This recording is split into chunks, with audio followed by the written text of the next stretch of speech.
त्या रात्री मला झोप लागत नव्हती. गावाच्या बाहेर असलेल्या आमच्या जुन्या वाड्यात फक्त मी आणि माझा धाकटा भाऊ अक्षय होतो. आमचे आई बाबा एका नातेवाईकाच्या कार्यक्रमासाठी गावाबाहेर गेले होते. आजूबाजूला गडद काळोख आणि नीरव शांतता पसरली होती. रात्री 12 वाजून 3 मिनिटांनी अचानक आमच्या घराच्या दरवाजावर कोणीतरी ठोठावलं. मी अक्षयकडे पाहिलं. तो देखील थरथरत माझ्याकडे बघत होता. इतक्या रात्री कोण असू शकतं? या भागात फारसं कुणी यायचं नाही आणि या वाड्यात तर कुणी फिरकतच नसे. मी सावधपणे पुढे झालो आणि दरवाजा हळूहळू उघडला. समोर कोणीतरी उभं होतं. तो एक उंच काळ्या जगातला माणूस होता. चेहरा अस्पष्ट होता, पण त्याचे डोळे मात्र विचित्र चमकत होते. एक अस्वस्थ करणारा लालसर प्रकाश त्याच्या डोळ्यातून येत होता. त्याने मंद थंड आवाजात विचारलं, "मी आलोय, ओळखलत का मला?" त्या शब्दांसोबतच घरातली वीज चमकली आणि पुन्हा एकदा भेसूर आवाज झाला. दरवाजा वाऱ्याने आपटला आणि आम्ही दोघंही दचकून मागे सरकलो. अक्षयने माझ्या हाताला घट्ट पकडलं आणि कुजबुजला, "दादा, हाच तो. याच्याबद्दलच लोक सांगायचे." मी घाबरून त्या अनोळखी पाहुण्याकडे पाहिलं आणि तेव्हाच अचानक काहीतरी भयंकर घडलं. तेव्हाच वीज चमकली आणि काहीतरी भयंकर घडलं. त्या क्षणी आमचे हृदय अक्षरशः थांबली होती. दारात उभ्या असलेल्या त्या माणसाचा चेहरा अस्पष्ट दिसत होता, पण त्याच्या डोळ्याची लालसर चमक आम्हाला घाबरवत होती. "तुम्हाला काय हवंय?" मी कापऱ्या आवाजात विचारलं. त्याने शांतपणे उत्तर दिलं, "मी इथे राहायला आलोय." त्याचा आवाज खोल आणि थंडगार होता, जणू खोल दरीतून उमटणारा. अक्षयने माझ्या हातावर नखं खोचली. मी मनातून धीर एकवटला आणि पुढे होऊन विचारलं, "तुम्ही कोण?" तो क्षणभर शांत राहिला, मग हळूहळू पुढे सरकला. आम्ही दोघंही पाठी हटलो. त्याने आत एक पाऊल टाकलं आणि दार आपोआप जोरात बंद झालं. अचानक घरातल्या दिव्यांची उजळ काळोख असं विचित्र लयी चालू बंद होऊ लागलं. वातावरणात एक थंड वाऱ्याची झुळूक आली. एक विचित्र वास पसरला, जळलेल्या लाकडासारखा. अक्षयच्या तोंडून आवाज निघेना. माझं हृदय जोरजोराने धडधडू लागलं. त्या माणसाने घरात प्रवेश करताच सगळं बदललं होतं. त्याने आत येताच आमच्या जुन्या घड्याळाचे काटे जोरात फिरू लागले. जणू वेळ वेड्यासारखा पुढे पुढे पळत होता. "तुमचं नाव काय?" मी धीर एकवटून विचारलं. त्याने माझ्याकडे पाहिलं. तो मंद हसला आणि उत्तर दिलं, "मी इथे पूर्वी राहायचो." हे ऐकताच माझ्या पायाखालची जमीन सरकल्यासारखी वाटली. माझ्या मनात एकच विचार उमटत होता, पूर्वी?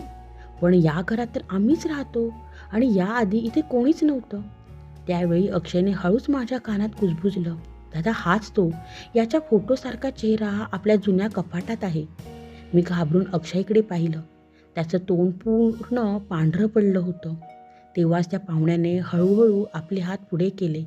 त्याची नखे लांब आणि टोकदार होती आणि त्याच्या बोटांवर जखमा होत्या. त्याने थंडगार आवाजात विचारलं, "माझी खोली अजून तशीच आहे ना?" त्या क्षणी वीज जोरात चमकली आणि समोरचं दृश्य पाहून आमच्या अंगावर काटा आला. मी अक्षयच्या बोलण्यावर विश्वास ठेवावा की नाही हेच समजत नव्हतं. पण त्याच्या घामाने भिजलेल्या चेहऱ्याकडे पाहून मला जाणवलं, तो फक्त घाबरलेला नव्हता, तो काहीतरी जाणून होता. त्या पाहुण्याने त्याच्या नखांनी जुनाट लाकडी टेबलाला अलगद स्पर्श केला. अचानक टेबलवर लांबसर ओरखडे उमटले. जणू त्याच्या स्पर्शानेच लाकूड जळून निघालं. कपाटात तो फोटो. अक्षय थरथरत्या आवाजात म्हणाला. मी घाईघाईने जुन्या कपाटाकडे धावलो. जाडसर लाकडी कपाटाचा दरवाजा मी कापऱ्या हाताने उघडला आणि आत डोकावलं. ते पाहून माझं रक्त गोठलं. पिवळसर कागदाच्या जुन्या फोटो त्या पाहुणा उभा होता.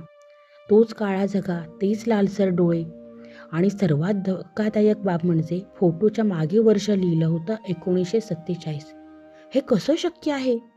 मी डोळ्यांवर विश्वास ठेवू शकलो नाही. त्या पाहुण्याने हळूहळू माझ्या दिशेने पाहिलं आणि मंद हसत विचारलं, "माझ्या फोटोवर धूळ जमली ना?" "मी अजूनही इथेच आहे." त्या शब्दांसोबतच वातावरण बदललं. घराबाहेर अचानक वाऱ्याचा जोर वाढला. खिडक्या आपटू लागल्या आणि भिंतीवर असलेल्या जुन्या तसबिरी आपोआप खाली कोसळल्या. अक्षय जोरात किंचाळला, "तो माणूस नाही दादा, ते काहीतरी वेगळं आहे." मी घड्याळाकडे पाहिलं.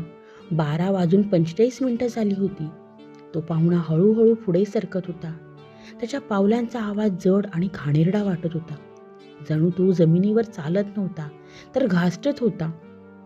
त्याने हळूच हात पुढे केले आणि सांगितलं, माझा सूड अजून बाकी आहे. मी ओरडलो, कोणाचा सूड? कोणावर? पण तो काहीच बोलला नाही, फक्त हसला. एक अशुभ हसू. तेव्हाच अचानक वीज जोरात चमकली आणि घरातल्या आरशात एक भेसूर प्रतिबिंब उमटलं. त्या पाहुण्याच्या मागे उभी असलेली आणखी एक सावली. आरशात भयावह सत्य. त्या सावलीचे प्रतिबिंब हळूहळू स्पष्ट होत होतं. त्याचा चेहरा दिसत नव्हता, पण त्याच्या अस्तित्वाने घराचे तापमान घटत होते. एक अनामिक भीती आमच्या अंगावर काटा आणत होती. हे कोण आहे? मी किंचाळलो. तो पाहुणा शांत उभा होता. त्याच्या चेहऱ्यावर आता वेगळीच छटा दिसत होती. तेव्हाच आरशातून एका घोगऱ्या आवाजात बोलणारा सुरू झालं, माझा सूड पूर्ण झालाच पाहिजे. 75 वर्षापूर्वीचं सत्य, आमच्या घराच्या भिंतीत कित्येक वर्षापासून दडलेलं एक भयानक रहस्य आज उघड होणार होतं. तो पाहुणा हळूच पुढे आला. त्याचा चेहरा आता अधिक भीषण दिसत होता. त्याच्या डोळ्यात दुःख आणि राग होता. हे घर आधी माझं होतं. तो मंद आवाजात म्हणाला, मी 1947मध्ये इथेच राहत होतो, पण त्या काळात एका कुटुंबाने माझा विश्वासघात केला. आम्ही ऐकत राहिलो. अक्षयच्या चेहऱ्यावर भीती स्पष्ट दिसत होती. त्या रात्री मी मारला गेलो. तो पुढे म्हणाला, त्या लोकांनी मला जिवंत जाळलं. मी मदतीसाठी ओरडलो, पण कोणीच माझं ऐकलं नाही.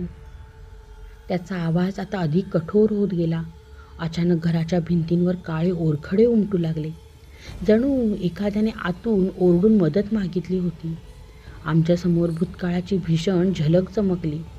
त्याच घरात 75 वर्षापूर्वी एक माणूस धडपडत होता. कोणीतरी त्याला खोलीत कोंडून पेटवून दिलं होतं. तो आगीने तडफडत आरशात पाहत होता.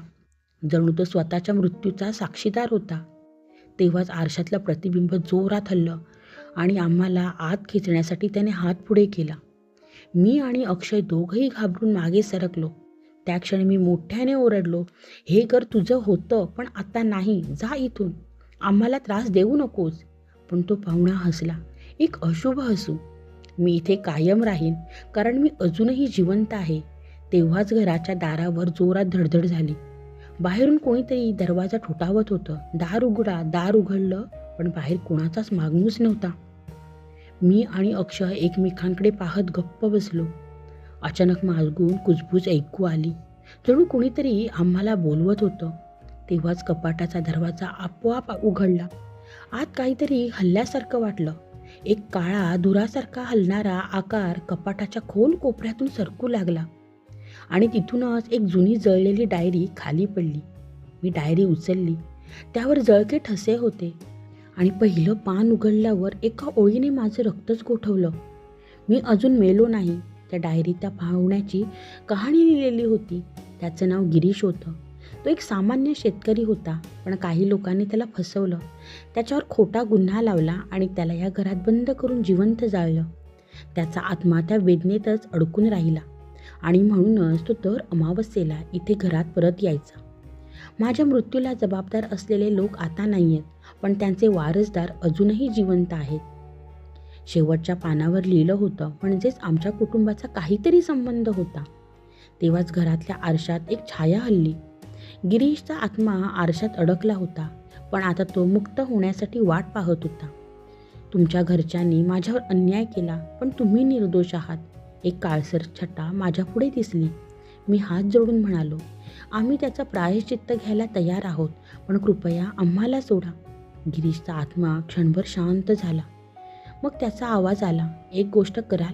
काय? मी विचारलं. त्याने सांगितलं, माझी कबर शोधा आणि मला शांततेत पुरा.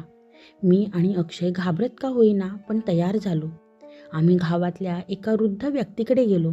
त्यांनी सांगितलं, त्या झाडाखाली एक जुनी समाधी आहे. ती कधीच कोसळली नाही, कारण तिथे काहीतरी अशुभ आहे.